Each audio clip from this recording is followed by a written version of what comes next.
Hi dear students, welcome back to Avyan's physics class. So ಇವತ್ತಿನ ಕ್ಲಾಸಲ್ಲಿ electromagnetic waves discuss ಮಾಡೋಣ. ಇದು Karnataka P U ಬೋರ್ಡಿನ ಕ್ವಶನ್ ಬ್ಯಾಂಕ್ 2024 ಮತ್ತೆ 25 question bank.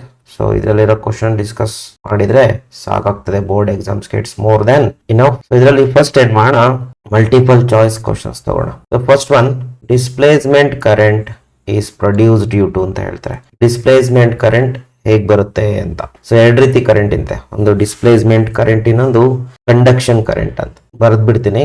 Conduction current is due to rate of flow of charges, ಅಂದ್ರೆ I C is equal to D Q by D T ಅಂತ. ಅದೇ ತರ displacement current, displacement current is due to change in electric field. ಅದಕ್ಕೆ formula ನೋಡಿ, I D ಅಂತ ಕರೀತಾರೆ. I D is epsilon naught into D phi by D T. Phi is the flux, ಎಂತ flux? Electric flux. So answer is change in electric field ಅಂತ ಬರೀಬೇಕಾಗ್ತದೆ. So displacement current is due to change in electric field. Next, write the expression for displacement current ಅಂತ. So displacement ಕರೆಂಟ್ಗೆ formula ಬರೀಬೇಕು. ನೋಡ್ರಿ, ಇಲ್ಲೇ ಬರೆದ್ ಬಿಡಿ. Already have the formula for displacement current. I D is equal to D phi by D T. ಇಲ್ಲಿದೆ ನೋಡ್ರಿ, D option is correct. Next, electromagnetic wave theory was first proposed by ಅಂತ. Electromagnetic wave theory ಯಾರು ಹೇಳಿದ್ರು? ಮರಿಬಾರ್ದು. Great scientist James Clerks Maxwell scientist. So Maxwell ಇವ್ರು ಏನ್ ಮಾಡಿದ್ರು, light is in the form of electromagnetic wave ಅಂತ ಹೇಳಿದ್ರು. Okay, next, choose the false statement ಅಂತ. ಇದ್ರಲ್ಲಿ ತಪ್ಪಿರೋದು ಯಾವುದು ಅಂತ ಅಬೌಟ್ ಎಲೆಕ್ಟ್ರೋಮ್ಯಾಗ್ನೆಟಿಕ್ ವೇವ್ ನೋಡೋಣ ಒಂದೊಂದೇ. So electromagnetic waves R produced by accelerated charged particle. ಇದು 100% ಕರೆಕ್ಟ್ ಇದೆ. Next, electromagnetic waves is given by speed of electromagnetic wave is given by c is equal to e naught by b naught, where e and b naught are the electric field magnetic fields na amplitude and the maximum values anta. This is also absolutely correct. Okay, ಇಲ್ಲಿ ಏನು ಕೊಡ್ಬೇಕಾಯ್ತು, ಅವನು ಇನ್ನು air or vacuum ಅಂತ ಕೊಡ್ಬೇಕಾಯ್ತು, but understood ಅದು e naught by b naught ಅಂದ್ರೆ air or vacuum ಅಂತಾನೆ. Next, electromagnetic waves are transverse in nature ಅಂತೆ. Absolutely correct. ಹಾಗಾದ್ರೆ ತಪ್ಪಿರೋದು ಯಾವುದು? Electromagnetic waves can be deflected by electric field and magnetic fields. No, this is wrong. They are undeflected by the field. ಹಾಗಾಗಿ ಇದು wrong ಇದೆ. ನಮಗೆ ಬೇಕಾಗಿರ್ತಕ್ಕಂಥ option D. Next, electromagnetic waves is going through vacuum ಅಂತೆ. Vacuum, electromagnetic wave vacuum ಅಲ್ಲಿ ಹೋಗ್ತಾ ಇದಂತೆ.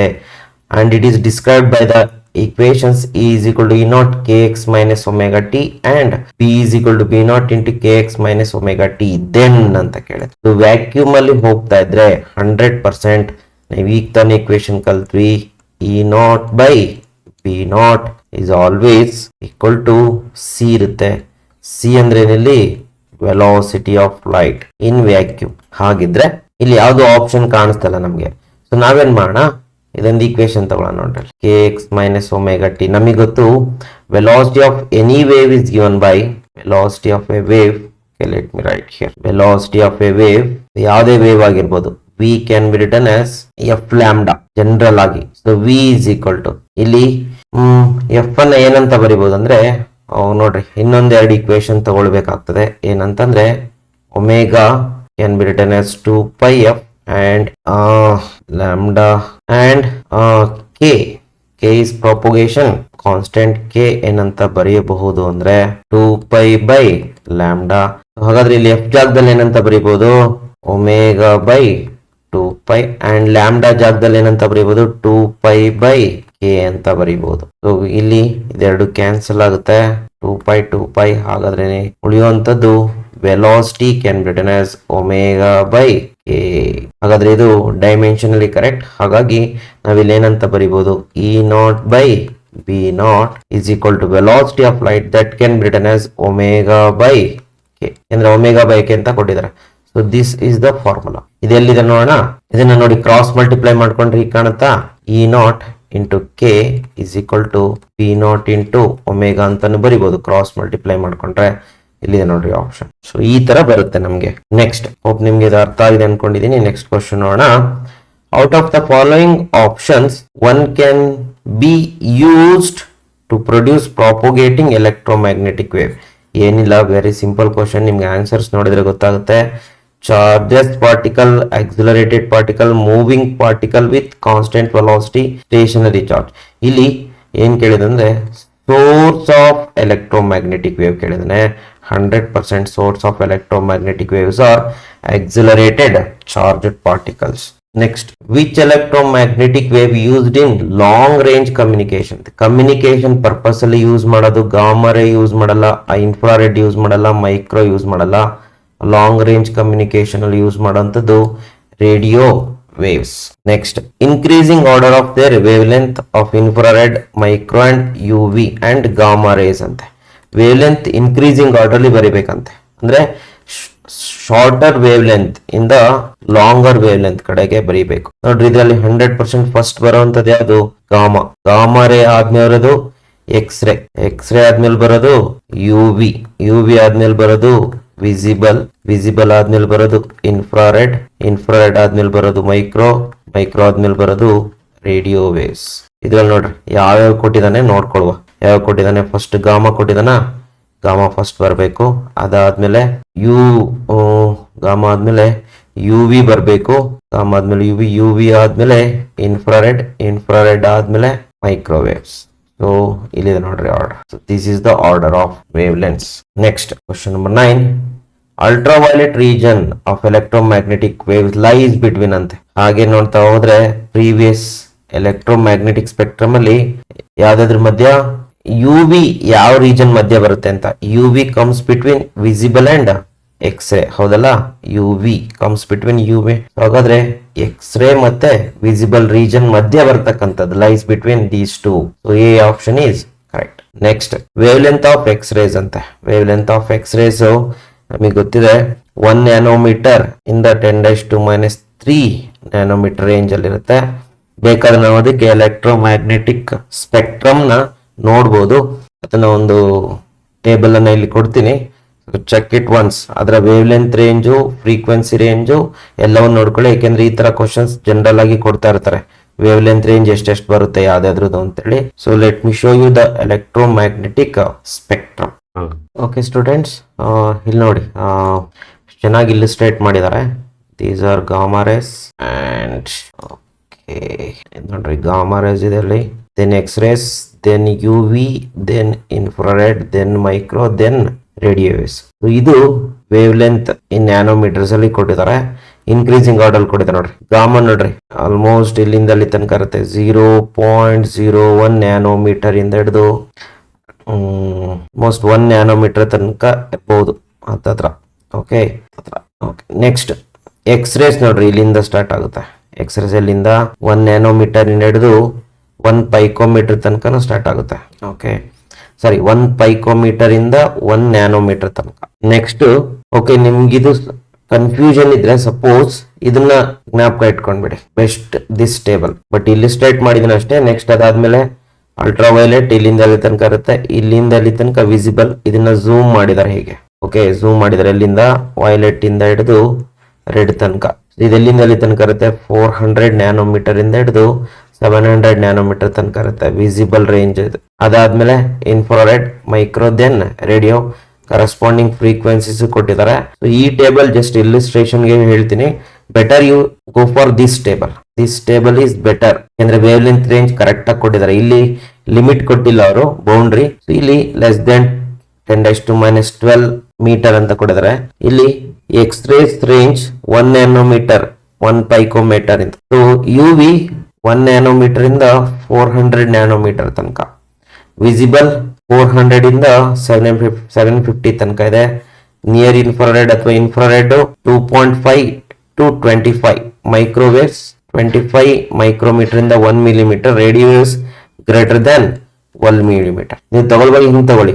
1 picometre to 1 nanometre, ಹಾಗೆ 1 nanometre to 400 nanometre, ಹಾಗೆ 400 ಟು 750 ನ್ಯಾನೋಮೀಟರ್. ಇಲ್ಲಿ 750 to 2.5 ಮೈಕ್ರೋ, ಇಲ್ಲಿ 2.5 micro to 25 micro, like this. Okay, range ಬರೀ ಇವಾಗ. ಅದೇ ತರ ಫ್ರೀಕ್ವೆನ್ಸಿ ರೇಂಜ್ ಕೊಟ್ಟಿದೆ ನೋಡಿ, 10⁻20 to 24, 17 to 20. ಸೊ ಇವನ್ನ ನೀವು ಪ್ರತಿಯೊಂದನ್ನು ಜ್ಞಾಪಕ ಇಟ್ಕೊಳ್ಬೇಕು. ಓಕೆ, ಸೊ ಅದು ವಿಜುವಲಿ ಈ ತರ ಕಾಣುತ್ತೆ ನಮ್ಗಷ್ಟೇ. So better use this table. Hope ನಿಮ್ಗೆ ಗೊತ್ತಾಗಿದೆ ಅನ್ಕೊಂಡಿದೀನಿ. ನಾವು can we take the next question. Next question is which electromagnetic waves suitable for radar system ಅಂತೆ used in aircraft navigation. Radar system ಅಲ್ಲಿ ನಾವೇನ್ ಮಾಡ್ತೀವಿ, we are going to use microwaves. ನೋಡ್ರಿ, gamma use ಆಗಲ್ಲ, ಗಾಮಾ UV ಅಪ್ಲಿಕೇಶನ್ಸ್ ಇದರಲ್ಲಿ use ಆಗಲ್ಲ. Microwaves are used for aircraft navigation radar system ಅಲ್ಲಿ, radio detection and ranging ಅಂತ. Next statement question, statement type question. Next statement 1 says displacement current goes through the gap between the charged plates of a capacitor when the charge on the plates does not change. Very important. ಇಲ್ಲೇ ನೋಡ್ರಿ main important point. ಇಲ್ಲೊಂದು capacitor ತಗೊಳ್ತೀನಿ, ಇದಕ್ಕೆ ಏನ್ ಮಾಡ್ತೀನಿ, ಒಂದು ಬ್ಯಾಟ್ರಿನ connect ಮಾಡ್ತೀನಿ. Battery having some EMF. ಇವಾಗ ನೋಡಿ, ಬ್ಯಾಟ್ರಿ ಪ್ಲಸ್ ಮೈನಸ್ ಅಂತ ಇಟ್ಕೊಂಡ್ರೆ ಇಲ್ಲಿಂದ ಸ್ಟಾರ್ಟ್ ಆಗಿದ್ ಕರೆಂಟ್ ಈ ವೈರ್ ಅಲ್ಲಿ ಇಲ್ಲಿ ತನಕ ಏನಾಗ್ತದೆ, due to the flow of charges. ಹಾಗಾದ್ರೆ ಈ ವೈರ್ ಅಲ್ಲಿ can I name it A, B, C, D points, E ಮತ್ತೆ D ಪಾಯಿಂಟ್ಸ್. ಇಲ್ಲಿಂದ ಹಿಡಿದು ಇಲ್ಲಿ ತನಕ ಅಪ್ ಟು D ತನಕ ನಿಮ್ಗೆ ಏನಿರುತ್ತೆ, ಕಂಡಕ್ಷನ್ ಕರೆಂಟ್ ಇರುತ್ತೆ IC. ಇಲ್ಲಿಂದ ಮುಂದಕ್ಕೆ ಇಲ್ಲಿ ಏನಿರುತ್ತೆ, ಏರ್ ಮೀಡಿಯಂ ಇರುತ್ತೆ ಅಂತ ಇಟ್ಕೊಳ್ಳೋಣ ಕೆಪಾಸಿಟರ್ ಪ್ಲೇಟ್ಸ್ ಮಧ್ಯ. ಇಲ್ಲಿ ನಿಮಗೆ ಕಂಡಕ್ಷನ್ ಕರೆಂಟ್ ಇರಲ್ಲ, ಯಾಕೆಂದ್ರೆ we have insulator in this gap. But still there is a current which is a different type of current. ಏನಾಗುತ್ತೆ ಅಂತಂದ್ರೆ, ಯಾವಾಗ ನೀವು ಕರೆಂಟ್ ಕೊಡ್ತಿರೋ ಅನ್ಚಾರ್ಜ್ ಕೆಪಾಸಿಟರ್ ಇದೇನಾಗ್ತಾ ಹೋಗುತ್ತೆ, ನಿಧಾನಕ್ಕೆ ಚಾರ್ಜ್ ಆಗ್ತಾ ಹೋಗುತ್ತೆ. ಈಗ ಪಾಸಿಟಿವ್ ಚಾರ್ಜ್ ಬಂತು, ಇದ್ರ ಮೇಲೆ ನೆಗೆಟಿವ್ ಚಾರ್ಜ್ ಬಂತು. ಯಾವಾಗ ಇದ್ರ ಮೇಲೆ ಪಾಸಿಟಿವ್ ಚಾರ್ಜ್ ಬಂತೋ, ಇದ್ರ ಮೇಲೆ ನೆಗೆಟಿವ್ ಚಾರ್ಜ್ ಬಂತೋ, ಅವಾಗ ಏನಾಗುತ್ತೆ, ಎಲೆಕ್ಟ್ರಿಕ್ ಫೀಲ್ಡ್ ಸ್ಟಾರ್ಟ್ ಆಗುತ್ತೆ ಬಿಟ್ವೀನ್ ದ ಪ್ಲೇಟ್ಸ್.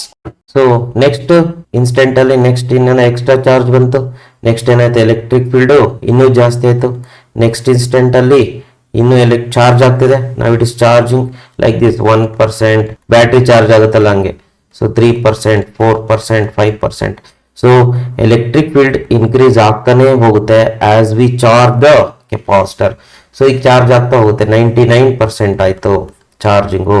ಸೊ ಎಲ್ಲಿ ತನಕ ಇದು ಎಲೆಕ್ಟ್ರಿಕ್ ಫೀಲ್ಡ್ ಇನ್ಕ್ರೀಸ್ ಆಗ್ತಾ ಹೋಗುತ್ತೋ, ಎಲೆಕ್ಟ್ರಿಕ್ ಫೀಲ್ಡ್ ಚೇಂಜ್ ಆಗುತ್ತೋ, ಅಲ್ಲಿ ತನಕನು ಅಂದ್ರೆ d∅/dt ಅಂತ ಫ್ಲಕ್ಸ್, ಚೇಂಜ್ ಇನ್ ಫ್ಲಕ್ಸ್ ಎಂತದು, ಎಲೆಕ್ಟ್ರಿಕ್ ಫ್ಲಕ್ಸ್.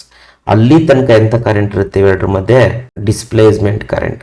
ಒನ್ಸ್ ಇದು 100% ಚಾರ್ಜ್ ಆಗೋಯ್ತಂದ್ರೆ, 100% ಚಾರ್ಜ್ ಆಗಿದೆ, ಅವಾಗ ಏನಾಗುತ್ತೆ, ಎಲೆಕ್ಟ್ರಿಕ್ ಫೀಲ್ಡ್ ಕಾನ್ಸ್ಟೆಂಟ್ ಆಗ್ಬಿಡುತ್ತೆ.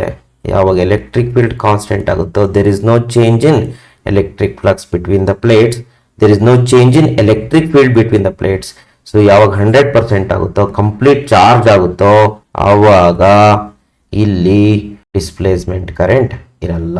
ಅದನ್ನೇ ಹೇಳೋದು, when it does not change, when the charge on the capacitor does not change, ಅಂದ್ರೆ ಕಾನ್ಸ್ಟೆಂಟ್ ಚಾರ್ಜ್ ಇರುತ್ತೋ, ಕಾನ್ಸ್ಟೆಂಟ್ ಚಾರ್ಜ್ ಇರೋ ತನಕ ಕಾನ್ಸ್ಟೆಂಟ್ ಎಲೆಕ್ಟ್ರಿಕ್ ಫೀಲ್ಡ್ ಇರುತ್ತೆ, ಅವಾಗ ಡಿಸ್ಪ್ಲೇಸ್ಮೆಂಟ್ ಕರೆಂಟ್ 0 ಆಗುತ್ತೆ. ಅದು ಕರೆಕ್ಟ್. ಬಟ್ ಇಲ್ಲಿ ಏನ್ ಕೊಟ್ಟಿದ್ದಾರೆ ನೋಡ್ರಿ, displacement current goes through the capacitor. No displacement current, charge constant ಇರೋ ತನಕ, charge on the plates of a capacitor does not change, ಅಂದ್ರೆ Q ಸೇಮ್ ಇದ್ರೆ ಡಿಸ್ಪ್ಲೇಸ್ಮೆಂಟ್ ಕರೆಂಟ್ ಹೋಗಲ್ಲ. ಹಾಗಾದ್ರೆ ಇದೇನಿದು ರಾಂಗ್ ಕೊಟ್ಟಿದ್ದಾರೆ. ಏನಂತ ಕೊಡ್ಬೇಕಾಗಿತ್ತು, when the charge on the capacitor is constant, displacement current does not go through the capacitor between the plates of a capacitor ಅಂತ ಕೊಡ್ಬೇಕಾಗಿತ್ತು. So this is wrong. Next, second statement ನೋಡೋಣ. Displacement current arises in the region in which electric field is constant with time. Again the same thing. ಇದು ಕೂಡ electric field constant ಇದ್ರೆ displacement current arise ಆಗುತ್ತಂತೆ. No displacement current when electric field is constant. ಇಲ್ಲೂ ಕೂಡ idea ಏನಾಗುತ್ತೆ 0. ಎರಡು meaning ಒಂದೇ, but ಎರಡು ಕೂಡ ಏನಾಗುತ್ತೆ wrong statements. Both are wrong statements. Hope ನಿಮ್ಗೆ ಗೊತ್ತಾಗಿದೆ ಅನ್ಕೊಂಡಿದೀನಿ. Can we take the next question? Question number 13. Statement question again. electromagnetic waves are transverse in nature. Absolutely correct. ನೀವು ಈ ತರ ಸ್ಟೇಟ್ಮೆಂಟ್ ಬರ್ಕೊಂಡಾಗ ಫಸ್ಟ್ ಏನ್ ಮಾಡಿ ಕರೆಕ್ಟ್ ರಾಂಗ್ ಅಂತ ಬರ್ಕೊಂಡ್ ಬಿಡ್ರಿ, ಅಲ್ಲೇ ನಮ್ಗೆ ಎಲಿಮಿನೇಷನ್ ಆಗೋಗ್ತದೆ ಯಾವ್ದು ABCD ಅಲ್ಲಿ. ಸೊ ಇದು first one correct, but second one check ಮಾಡ್ಬೇಕಾ. ಫಸ್ಟ್ ಒನ್ ಕರೆಕ್ಟ್ ಇದ್ರೆ ಸೆಕೆಂಡ್ ಒನ್ ಫಸ್ಟ್ ಒನ್ ನೇರ ಎಕ್ಸ್ಪ್ಲನೇಷನ್ ಅಥವಾ ಎಕ್ಸ್ಪ್ಲನೇಷನ್ ಇಲ್ವೋ, ಕರೆಕ್ಟ್ ಇದ್ರು ಕೂಡ ಸಮ್ಟೈಮ್ಸ್ ನೇರ ಎಕ್ಸ್ಪ್ಲೈನ್ ಮಾಡ್ಬೇಕು ಯಾಕಂದ್ರೆ ಟ್ರಾನ್ಸ್ಫರ್ಸ್ ಅಂತ. ನೋಡೋಣ second statement. The electric and magnetic fields in an electromagnetic waves are perpendicular to each other. ಇಲ್ಲೇ ಇದೆ ನೋಡ್ರಿ ನಮ್ಗೆ ಕ್ಲೂ. ಒಂದಕ್ಕೊಂದು ಪರ್ಪೆಂಡಿಕ್ಯುಲರ್ ಆಗಿದ್ರೆ ಅದನ್ನೇನಂತ ಕರೀತಾರೆ, ಟ್ರಾನ್ಸ್ಫರ್ಸ್ ವೇವ್ ಅಂತ ಕರೀತಾರೆ. ಹಾಗಾದ್ರೆ ಇಲ್ಲಿ ಅದನ್ನೇ ಕೊಟ್ಟಿದ್ದಾರೆ, but let me read the complete sentence. Perpendicular to each other and the direction of propagation. ಅಂದ್ರೆ ಎಲೆಕ್ಟ್ರಿಕ್ ಫೀಲ್ಡ್ ಮತ್ತೆ ಮ್ಯಾಗ್ನೆಟಿಕ್ ಫೀಲ್ಡ್ ಒಂದಕ್ಕೊಂದು ಪರ್ಪೆಂಡಿಕ್ಯುಲರ್ ಆಗಿರುತ್ತೆ, and also they are perpendicular the direction of velocity. Yes, absolutely correct. But ಇಲ್ಲಿ word ಯಾವ್ದು important, perpendicular to each other ಅನ್ನೋದು. ಜೊತೆಗೆ ಪೂರಾ complete statement ಕೂಡ ಕರೆಕ್ಟ್ ಇದೆ, ಅದ್ರ ಜೊತೆಗೆ ಯಾಕಿದು ಟ್ರಾನ್ಸ್ಫರ್ಸ್ ನೇಚರ್ ಅಂತಾನೆ ಹೇಳಿದ್ದಾರೆ. So first option is correct. Statement 1 and 2 both are correct, and statement 2 is the correct explanation of statement 1. Next, the velocity of electromagnetic wave depends on electric and magnetic properties of the medium ante. ಹೌದು, electric ಮತ್ತೆ magnetic properties ಮೇಲೆ depend ಆಗಿರುತ್ತೆ. ಅದಕ್ಕೋಸ್ಕರನೇ ಒಂದೊಂದು medium ಅಲ್ಲೂ velocity ಒಂದೊಂದು ಇರ್ತದೆ. Different medium has got different velocities. Next, ಅದನ್ನ ಹಾಗಾದ್ರೆ ಏನಂತ ಬರೆಯೋಣ. Can I right it yes correct statement? Correct ಇದೆ, ಬಟ್ ಯಾಕೆ ಅಂತ ರೀಸನ್ ಕೊಡ್ತಾರ ನೋಡೋಣ. Velocity of electromagnetic win free space is constant. ನೋಡ್ರಿ ಇಲ್ಲಿ ಏನ್ ಮಾಡ್ಬಿಟ್ರು, ಯಾಕದು ಮೀಡಿಯಂ ಮೇಲೆ ಡಿಪೆಂಡ್ ಆಗುತ್ತೆ ಅಂತ ಹೇಳಿಲ್ಲ. ಅವ್ರೇನಂತ ಹೇಳಿದ್ರು, ಎಲೆಕ್ಟ್ರೋಮ್ಯಾಗ್ನೆಟಿಕ್ ವೇವಿನ ವೆಲಾಸಿಟಿ ಫ್ರೀ ಸ್ಪೇಸ್ ಅಲ್ಲಿ ಕಾನ್ಸ್ಟೆಂಟ್ ಇರುತ್ತೆ ಅಂತ ಹೇಳಿದ್ರು. ಹಾಗಾದ್ರೆ ಇದು ಕರೆಕ್ಟ್ ಇದೆ, ಆದ್ರೆ ಇದಕ್ಕೂ ಸಂಬಂಧ ಇಲ್ಲ ಅಂದ್ರೆ ನೇರ ಎಕ್ಸ್ಪ್ಲನೇಷನ್ ಇಲ್ಲ, ಡೈರೆಕ್ಟ್ ಎಕ್ಸ್ಪ್ಲನೇಷನ್ ಇಲ್ಲ. ಅವ್ರೇನಂತ ಕೊಡ್ಬೇಕಾಗಿತ್ತು, ಯಾಕೆ ಮ್ಯಾಗ್ನೆಟಿಕ್ ಮತ್ತೆ ಎಲೆಕ್ಟ್ರಿಕ್ ಪ್ರಾಪರ್ಟೀಸ್ ಮೇಲೆ ಡಿಪೆಂಡ್ ಆಗುತ್ತೆ ಸ್ಪೀಡ್ ಅಂತ ಹೇಳ್ಬೇಕಾಗಿತ್ತು, ಬಟ್ ಅವ್ರೇನು ಹೇಳಿಲ್ಲ. ಹಾಗಾಗಿ both are correct, but second statement is not correct explanation of statement 1. So this is correct. ನೋಡ್ರಿ, ಯಾವುದೇ ತರ ಸ್ಟೇಟ್ಮೆಂಟ್ ನೇರ ಎಕ್ಸ್ಪ್ಲನೇಷನ್ ಇರ್ಬೇಕು, ಅದಕ್ಕೆ ಡೈರೆಕ್ಟ್ ಎಕ್ಸ್ಪ್ಲನೇಷನ್ ಇಲ್ಲ ಅಂದ್ರೆ ಅದನ್ನ ಕರೆಕ್ಟ್ ಅಂತ ಹಾಕ್ಬೇಡಿ. Next question number 15. Infrared radiations plays an important role in maintaining average temperature of the earth. ಹೌದು, infrared radiations are heat radiations. ಹಾಗಾಗಿ ಅರ್ಥಿನ ಟೆಂಪರೇಚರ್ ನ ಮೇಂಟೈನ್ ಮಾಡಕ್ಕೆ ಯೂಸ್ ಆಗುತ್ತೆ ಅಂತ ಅವ್ರೇನಾದ್ರು ಸ್ಟೇಟ್ಮೆಂಟ್ 2 ಕೊಟ್ಟಿದ್ರೆ ಕರೆಕ್ಟ್. ನೋಡ್ರಿ, ಹಾಗೆ ಕೊಟ್ಟಿದ್ದಾರೆ. Infrared radiations are sometimes referred to as heat waves. So heat waves ಅಂತ ಹೇಳೋದ್ರಿಂದ ಅದರಲ್ಲಿ ಹೀಟ್ ಇರುತ್ತೆ, that is responsible for hotness of the body. ಹಾಗಾಗಿ ಅಂದ್ರೆ ಯಾವ್ದೋ ಒಂದು ಬಾಡಿ ಮೇಲೆ ಬಿದ್ದು ಹೀಟ್ ಸೆನ್ಸ್ ಆಗೋದೇ ಈ ರೇಡಿಯೇಷನ್ಸ್ ಬಿದ್ರೆ. ಹಾಗಾಗಿ ಅದರಲ್ಲಿ ಹೀಟ್ ಕಂಟೆಂಟ್ ಇರೋದ್ರಿಂದ ನಮ್ಗೆ ಏನಾಗ್ತದೆ, ಅವರೇಜ್ ಟೆಂಪರೇಚರ್ ನ ಮೇಂಟೈನ್ ಮಾಡ್ಲಿಕ್ಕೆ, ಅರ್ಥಿನ ಟೆಂಪರೇಚರ್, ಅಟ್ಮಾಸ್ಫಿಯರಿಕ್ ಟೆಂಪರೇಚರ್ ನ ಮೇಂಟೈನ್ ಮಾಡ್ಲಿಕ್ಕೆ ಹೆಲ್ಪ್ಫುಲ್ ಇರ್ತದೆ. ಹಾಗಾಗಿ ನೋಡಿ, ಇಲ್ಲಿ ನೇರ ಎಕ್ಸ್ಪ್ಲನೇಷನ್ ಇದೆ.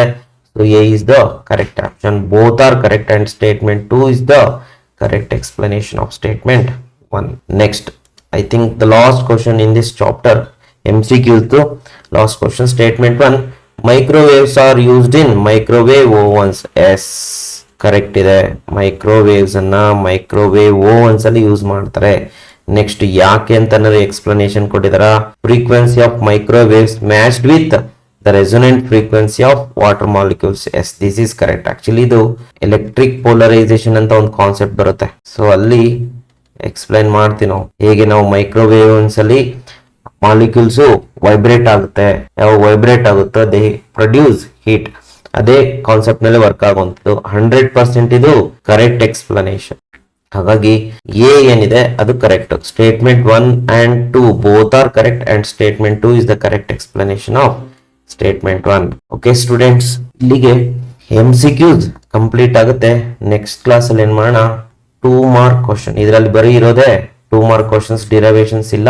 2 ಮಾರ್ಕ್ ಕ್ವಶನ್ಸ್ ನ ಡಿಸ್ಕಸ್ ಮಾಡೋಣ. ಸೊ ಇಲ್ಲಿಗೆ ವಿಡಿಯೋನ ಸ್ಟಾಪ್ ಮಾಡುವ. Thank you for watching. ದಯವಿಟ್ಟು ವಿಡಿಯೋನ ಶೇರ್ ಮಾಡಿ, ಸಬ್ಸ್ಕ್ರೈಬ್ ಮಾಡಿ, ನಿಮ್ಮ ಫ್ರೆಂಡ್ಸ್ಗೆಲ್ಲ ತಿಳಿಸಿ. ನಿಮಗೆ ಇದು PU2 ಎಕ್ಸಾಮ್ಗೆ ಏನೇನು ಹತ್ರ ಬರ್ತದೆ ಎಕ್ಸಾಮ್ಸು ತುಂಬಾ ಹೆಲ್ಪ್ ಆಗುತ್ತೆ. ಎಲ್ಲರಿಗೂ ಶೇರ್ ಮಾಡಿ, ಸಬ್ಸ್ಕ್ರೈಬ್ ಮಾಡಿ. So thank you for watching.